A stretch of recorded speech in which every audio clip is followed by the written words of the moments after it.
আজকে আবার শুরু করতেছি সেই একই জিনিস, মাইক্রোবায়োলজি ফার্স্ট ইয়ারের নার্সিং স্টুডেন্টের জন্য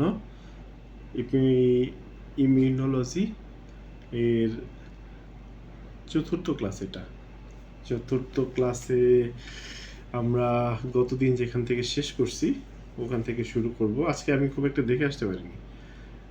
আজকে যে রিভিউ কথাগুলো বলবো এগুলো হয়তো ক্লাসের পরে আরেকটু কম বেশি সংশোধন হতে পারে। তো চলো শেষ করি। যত তাড়াতাড়ি শেষ করা যাবে তত তাড়াতাড়ি পরীক্ষা নেওয়া যাবে।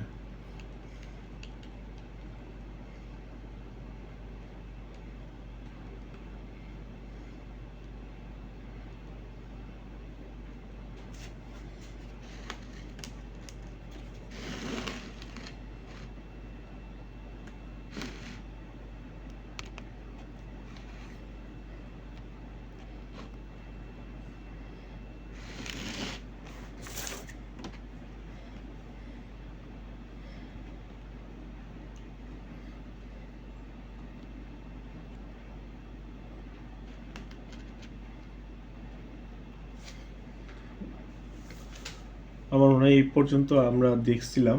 এখানে যেটা আছে সেটা হচ্ছে একটা ভ্যাকসিন, সে কিভাবে একটা গুড ক্যান্ডিডেট হবে, কিভাবে একটা ভ্যাকসিন ভালো একটা ভ্যাকসিন আমরা বলতে পারি।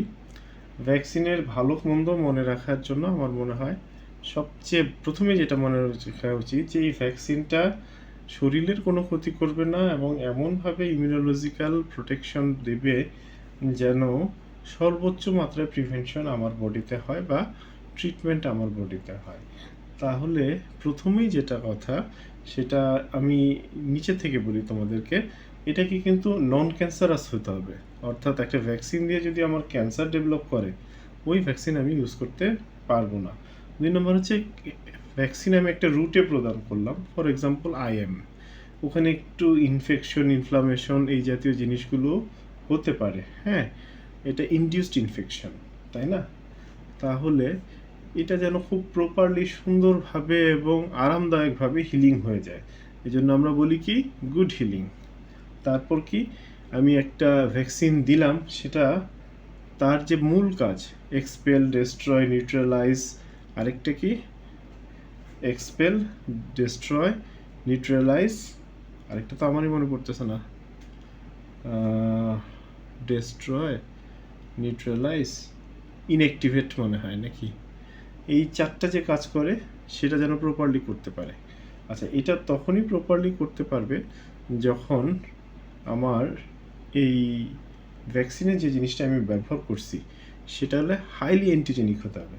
হাইলি অ্যান্টিজেনিক থেকে গুড পারফরমেন্স অ্যান্টিবডি আমি পাবো, হাইলি গুড পারফর্মিং অ্যান্টিবডি আমি পাবো। তাতে কী হবে, আমার ইমিউনিটি ভালো হবে। আর এটা যে অর্গানিজমটার বিরুদ্ধে কাজ করবে এর যদি অনেক ধরনের সেরোটাইপ থাকে তাহলে তো কাজ একটা খুব একটা ভালো হবে না। ফর এক্সাম্পল ডেঙ্গু, ডেঙ্গু কিন্তু একটা সেরোটাইপ না, তাই একবার ডেঙ্গু হলে আরেকবার কিন্তু আরেকটা সেরোটাইপ হতে পারে। তাই মনোসেরোটাইপ হলে এটা আমাদের জন্য বেশি ইফেক্টিভ হয়। এছাড়াও আর অনেকগুলো কিছু বলা যায়, আমার মনে হয় এই কয়েকটা বললেই যথেষ্ট। অর্থাৎ highly antigenic, monoserotype, expel destroy neutralise pathogen, good healing, non cancerous, ব্যাস। আচ্ছা, তারপরেও যদি দু একটা লাইন বলতে চাও ভালো মার্কস পাওয়ার জন্য আরও বলতে পারো যে এটার যে অ্যাডভার্স রিয়েকশন হয় সেটা মিনিমাম, এটা উল্লেখ করতে পারো। 2, ভ্যাকসিনটা যেটা আমরা ইউজ করছি সেটা হচ্ছে গিয়ে চিপ হতে হবে। তারপর কি এটা ভ্যাকসিনটা যেটা আমরা প্রোডাকশন করে যেটা আমরা ব্যবহার করতেছি সেটা হলো যথাসম্ভব টেম্পারেচার স্টেবল হতে হবে যতটা পারা যায়, ইত্যাদি আরও কিছু কথা বলতে পারো। এইগুলো বললে আরও ভালো মার্কস হয়তো ক্যারি করবে। বাট প্রথম কয়েকটা জিনিস বলা সবচেয়ে বেশি ইম্পর্ট্যান্ট। যদি বলে যে কিছু ডিজঅর্ডারের নাম বলো, একেবারে আমার মনে হয় তোমার অলরেডি জানা আছে, নিজের মন থেকে বলে দিতে পারবা। যেমন আমি বিফ, প্রন, ইলিশ মাছ খেয়েছি, গরু, চিংড়ি, আমার কি হয়েছে হাইপার সেন্সিটিভিটি রিয়াকশন হয়েছে, আমার এসএলই একটা ডিজিজ, কি ডিজিজ, অটোইমিউন ডিজিজ, আমার বারবার ইনফেকশন হচ্ছে, কমপ্লিমেন্ট ডেফিসিয়েন্সি আছে জন্মগতভাবে কোনো একটা কারণে, ইমিউনো ডেফিসিয়েন্সি সিনড্রোম, আমার অ্যামাইলোডোসিস নামে একটা রোগ আছে সেটা হয়েছে, সেটা থেকে আমার কিডনি ফেলিওর হচ্ছে, অনেকটা সেরকম। আরও কয়েকটা বললেই হয়ে যাবে, এটা নিজের মন মতো কয়েকটা বললেই হবে। অ্যাডভান্টেজ অফ লাইভ ভ্যাকসিন, এটা আমি সবার শেষে বলবো, যে যত ভালো বলতে পারো, অনেকটুকু শুনতে চাই এখান থেকে। এই জিনিসটা একটা জায়গা থেকে তুলে আনা, তো আমি নিজেও আসলে এইভাবে বলি না, বলতে একটু কষ্ট হয়, আরও সহজ করে বলতে পারলে ভালো। নিজে থেকে আমি সহজ করেই বলি, একটা লাইফ অ্যাটিনিউটেড ভ্যাকসিন, একটা কিল ভ্যাকসিন, তাই না? তাহলে প্রথম পয়েন্টটা হচ্ছে life attenuated vaccine is live, অর্থাৎ জীবিত, but less effective to create infection, অর্থাৎ এটা ইনফেকশন প্রোডাকশন করার মতো স্ট্রেংথ এর বডিতে নাই। কিল্ড ভ্যাকসিন হচ্ছে দ্যাট ইজ কিল্ড, মরে গেছে, but still it can evoke immunological reaction, অর্থাৎ মরে গেছে বাট স্টিল এর শরীরের কোনো একটা অংশ ইমিউনোলজিক্যাল রেসপন্স তৈরি করে অ্যান্টিবডি তৈরি করতে পারে। আচ্ছা, নেক্সট হচ্ছে অ্যাটিনিউশন, যেটা লাইভ সেটারই অ্যাটিনিউশন হবে, যেটা কিল্ড সেটা তো অলরেডি কিল্ড। অ্যাটিনিউশন হচ্ছে খুব সহজ কথায় তার ইনফেকশন প্রোডাকশন করার অ্যাবিলিটি সীমিত। পরের পয়েন্টে ওরা বলছে যে অ্যাডমিনিস্ট্রেশন, ওকে, ডোজ আসি, ডোজটা ইম্পর্ট্যান্ট। যেটা লাইভ বাট অ্যাটিনিউটেড সেটা একবার দিলেই যথেষ্ট, বিকজ এখানে অনেক বেশি ফ্যাক্টর জড়িত। আর যেটা কিল্ড, এটার ক্ষেত্রে দেখা যায় মাল্টিপল ডোজ ইউজ করতে হয়। অ্যাডজুভেন্ট, যেটা লাইভ কিন্তু অ্যাটেনিউটেড, সেটাতে অ্যাডজুভেন্টের প্রয়োজনই হয় না, ঠিক আছে? কিন্তু কিল্ড ভ্যাকসিনে অ্যাডজুভেন্ট লাগতে পারে। এখন আসি সেফটিতে। আচ্ছা, সেফটি কি? দেখো, লাইভ অ্যাটেনিউটেড ভ্যাকসিন, অ্যাটেনিউশনটা যে পারফেক্ট আছে তার কোনো গ্যারেন্টি নেই, সো এটা কিন্তু ভিরুলেন্ট হতে পারে, বাট কিল্ড এটা নন ভিরুলেন্ট অলমোস্ট, ঠিক আছে? আচ্ছা, ডিউরেশন অফ ইমিউনিটি, ওয়েল, যেহেতু এটা লাইভ এটা লং হবে, যেটা কিল্ড এটা শর্ট হবে। কস্টের একটা ব্যাপারে আসি, যেহেতু লাইভ রাখবো এবং অ্যাটেনিউশন করব, দুইটা কাজ, তাই না? লাইভ রাখবো, অ্যাটেনিউশন করব, এইটাতে কস্ট কম হলো। যেটা মরে গেছে কিন্তু প্যাথোজেনিক রাখবো, এটাতে কস্ট একটু বেশি হয়। ইমিউন রেসপন্স, যেহেতু এটা লাইভ, এটা ইমিউনোলজিক্যাল প্রসেসটা একটু ফাস্ট, মানে বড় সড়ো, এখানে আইজিজি, আইজিএ, বিভিন্ন সেলগুলো ইনভলভমেন্ট হবে। কিল্ড ভ্যাকসিনে বেসিক্যালি আইজিজিটাই থাকে, little or not cell mediated. Booster attenuated প্রয়োজন হবে না, লং টাইম ভ্যাকসিন কাজ করে। কিল্ড দরকার পড়বে, শর্ট টাইম কাজ করে এই কারণে। রিভ্যাকসিনেশন লাইফ অ্যাটেনিউটেডে চিন্তা করা হয়, কিল্ডে নন। ল্যাটেন্সিটা শুধু লাইফ অ্যাটেনিউটেডে সম্ভব, আর কিল্ডে এটা সম্ভব না। তো এগুলোর কোনটা কি শব্দ কি এগুলো মনে রাখার চেয়ে একটা ছন্দ কিন্তু ভালো। এলতে লাইভ, এলতে লো, এলতে লং, এলতে লেটেন্ট, ব্যাস, এল এল এল এল, এই জিনিসগুলো মনে রাখলেই কাজটা আগায় যাবে, ঠিক আছে? তাহলে লাইফ অ্যাটেনুয়েটেড ভ্যাকসিনের উপকারিতা কি, কেন এটা ভালো, একটা ধারণা আমরা অলরেডি পেয়ে গেছি। একটা রোগীকে আমি ফর এক্সাম্পল ইন্ট্রামাসকুলার ইঞ্জেকশন দিলাম, এই ছবিটার দিকে তাকাই, এখানে তাকালে যা যা রিয়াকশন হতে পারে সবই আছে। একেবারে প্রথমেই কি একটা গোটার মতো হয়ে গেছে, এটাকে আমরা বলি নোডিউল। গোটার চারপাশে লাল হয়ে গেছে, রেডেনিং। তার আশেপাশে ফুলে আছে, সোয়েলিং। নিচে মনে হচ্ছে কিছু একটা জমা হয়ে আছে, চাপ দিলে ফিলিংস আসে যে ডেবে যায়, এটা হচ্ছে অ্যাবসেস ফরমেশন।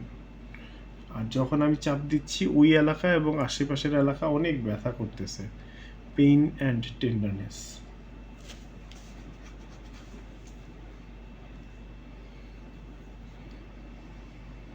অনেক দ্রুত বলে ফেলছি তাই না?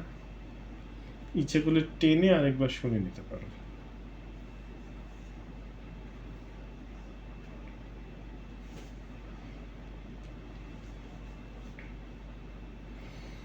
ভ্যাকসিন দেওয়ার পর ইন জেনারেল কিছু না কিছু সমস্যা হতে পারে। এটা হচ্ছে সাধারণ যে সমস্যাগুলো হয়, যেমন জ্বর জ্বর ভাব, খেতে ভালো লাগে না, শরীর ম্যাজ ম্যাজ করতেছে, মাথা ব্যথা করতেছে, এইরকম গা হাত পা একটু ব্যথা করতেছে, এই তো। নশিয়া ভমিটিং খুব রেয়ার।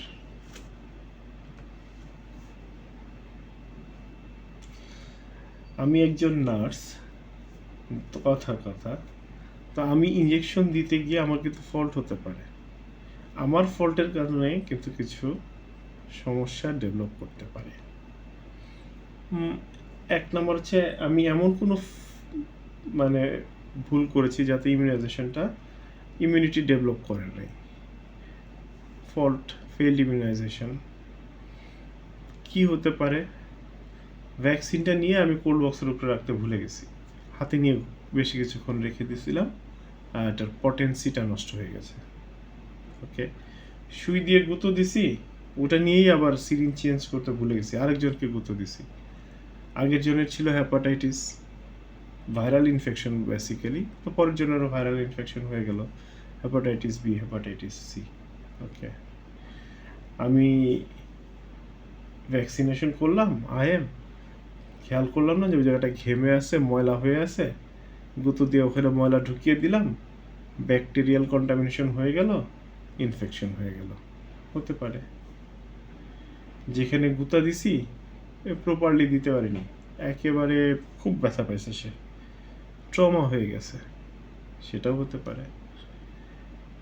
আমি যতটুকু যে রুটে দেওয়ার কথা সেটা দিতে পারিনি, আইভি হয়ে গেছে, উইথড্রন করে আমি পারলাম না, একদম সুন্দর ব্লাড চলে আসতেছে নিরিলে, এরকম। এই জন্য উইথড্র করে আমরা একটু দেখি, হতে পারে ট্রমা।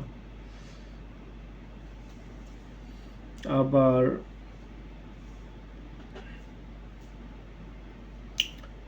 ভ্যাকসিন দেওয়া শেষ, আমি প্রপার ইনস্ট্রাকশন দিলাম না, যেখানে ভ্যাকসিন দিছি হয়তো চুলকাচ্ছে বা একটু ব্যথা করতেছে, বাচ্চা ওখানে ময়লা হাত দিয়ে ঘষাঘষি শুরু করছে, ঠিক আছে, এটাও ইনফেকশন ছড়াতে পারে। নিডেল আমি মনের ভুলে একই জিনিস দুজনকে ইউজ করে ফেললাম, এইচআইভি হতে পারে।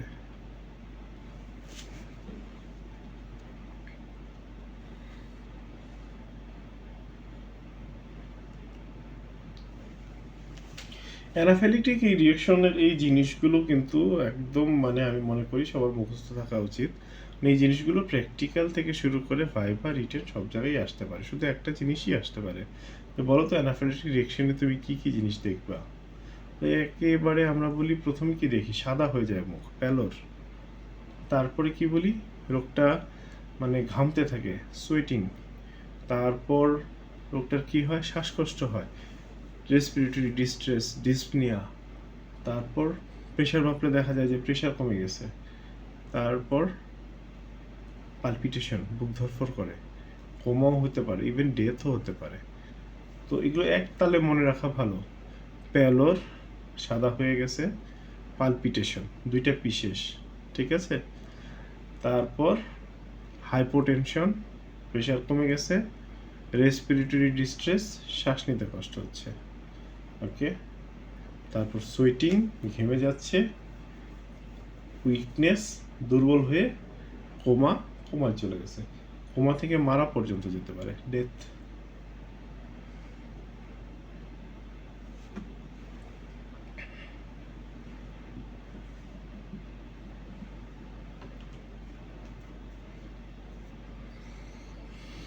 সেরাম সিকনেস একদম সুন্দর করে ঠাস করে জিএফআর, নিচে থেকে জিএফআর, ঠিক আছে।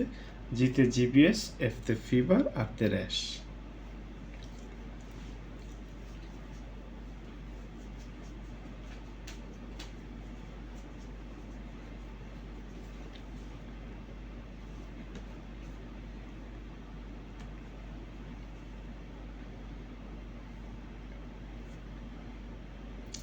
আমি মনে হয় অনেক দ্রুত বলে ফেলছি। অ্যাক্টিভ ইমিউনিটিতে চলে আসছি। এটা স্লাইড নাম্বার যে কত মনে পড়তেছে না, যাই হোক। Active immunity, passive immunity. আচ্ছা, অ্যাক্টিভ মানে কি? অ্যাক্টিভ, প্যাসিভ, ওকে। এটা বোঝার জন্য সবচেয়ে ভালো জিনিস হচ্ছে, ভালো উদাহরণ হচ্ছে, একটা ট্রাক নষ্ট হয়ে গেছে, সেটাকে আমি সামনের একটা ট্রাকের সাথে বেঁধে দিছি, সামনের ট্রাকটা চলতেছে, পিছনের ট্রাকটাকে টানতেছে, ঠিক আছে।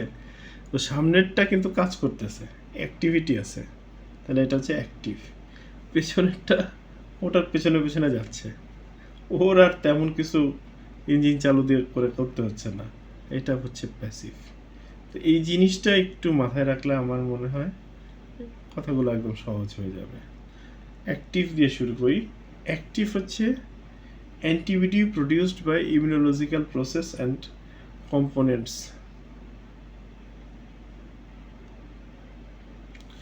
সো ইমিউনোলজিক্যাল প্রসেসের মাধ্যমে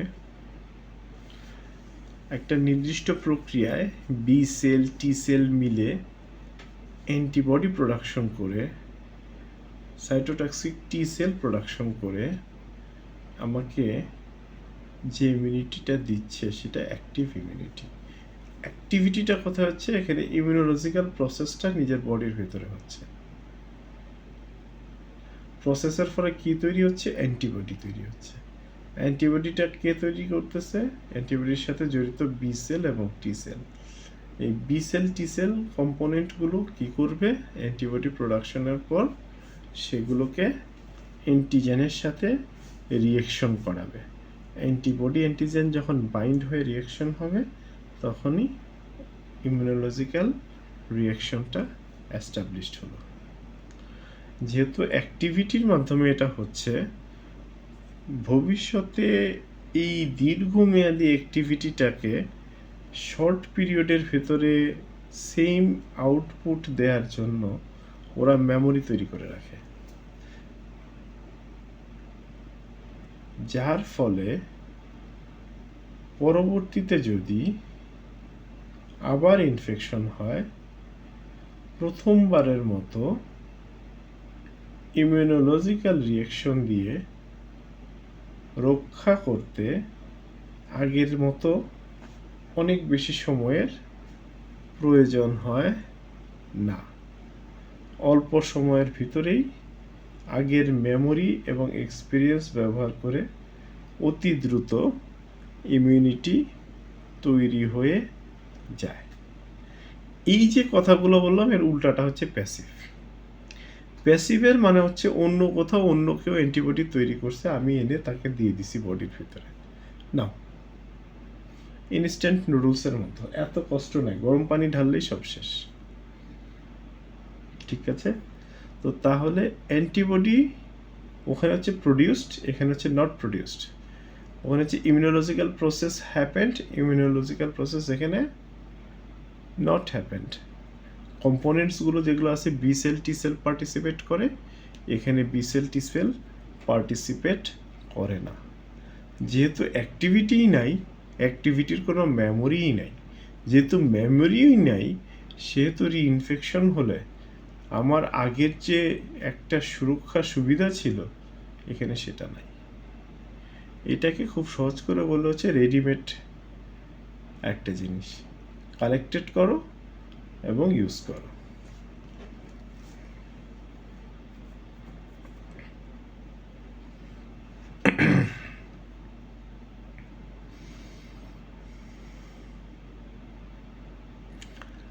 অ্যাক্টিভ এবং প্যাসিভ ইমিউনিটি দুটোই আবার ন্যাচারাল এবং আর্টিফিশিয়াল হতে পারে।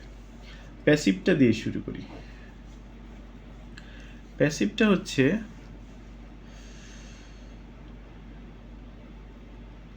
বাচ্চা মায়ের বুকের দুধ খাচ্ছে, মায়ের বুকের ইমিউনোগ্লোবুলিন এ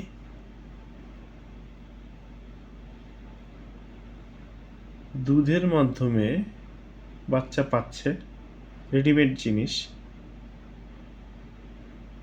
বাচ্চা প্রোটেকশন পাচ্ছে। আমাকে কুকুর কামড়াইছে, আমার ইমিউনোগ্লোবুলিন দিয়ে প্রোটেকশন প্রয়োজন,